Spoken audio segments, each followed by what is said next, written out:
আজকে আমাদের একজন হাসনাত আব্দুল্লাহ নাই, আমাদের একজন আসিফ মাহমুদ নাই। যদি এরকম লোক থাকতো তাহলে কখনো নোয়াখালী বিভাগ না হয়ে কেউ ঠেকিয়ে রাখতে পারতো না। কারণ তার একটা ছোট উদাহরণ দিচ্ছি, হাসনাত আব্দুল্লাহ আর আসিফ মাহমুদের ক্ষমতাটা কেমন। ডক্টর জাহিদ একটা টক শোতে বলেছেন, আমি জানি না তথ্যগুলো কিন্তু ডক্টর জাহিদ দিয়েছেন, তিনি একজন বিজ্ঞ মানুষ।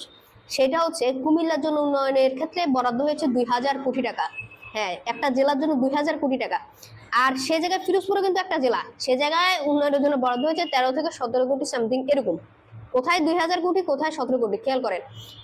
এক আসিফ মাহমুদের এলাকায় বরাদ্দ হয়েছে 450 কোটি টাকা, আর হাসান মাহমুদ আব্দুল্লাহর জন্য বরাদ্দ হয়েছে 350 কোটি টাকা।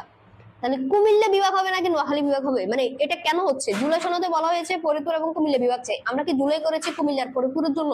আমার এখানে দ্বীপ আছে, চর আছে, আমার এখানে যদি বিভাগটা হয় প্রশাসনিক ভাবে যে উন্নয়নগুলো করা দরকার।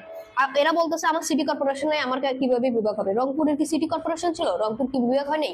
ফরিদপুরে তো একটা পাবলিক বিশ্ববিদ্যালয় নেই। ফরিদপুর কোনোভাবে নোয়াখালীকে ক্রস করার সক্ষমতা নাই। তাই এখনো সময় আছে, আপনারা বৃহত্তর নোয়াখালীকে কেন্দ্র করে কুমিল্লা থেকে বের করে দেন, কিংবা কুমিল্লাকে সংযুক্ত করে নোয়াখালী বিভাগ করেন। দুইটা দাবি। আর যদি এই কিছুই না পারেন তাহলে শেষমেশ আমরা যেখানে ছিলাম চট্টগ্রামে, আমরা চট্টগ্রামের সাথে বিভাগ চাই। কারণ একটা সময় এসে ইনশাল্লাহ আমরা বৃহত্তর নোয়াখালী বিভাগ হবই। আর বিভাগ না হলে আমাদের সার্বিক উন্নয়ন কখনো সম্ভব না। কারণ আমার অনেকগুলা চর আছে, আমার আছে দ্বীপ, আমার জেলা আয়তনে বৃহত্তর নোয়াখালী অনেক বড়। এই জায়গায় প্রশাসনিক উন্নয়ন করতে হলে অবশ্যই বিভাগ। সবাই নোয়াখালী বিভাগ চাই, গণ আন্দোলন গড়ে তুলুন। আমরা আসছি সোনাইমুড়িতে, দীর্ঘ সময় ছিলাম এখানে, এখনো কথা বলছি, আপনারা কথা বলেন। ধন্যবাদ।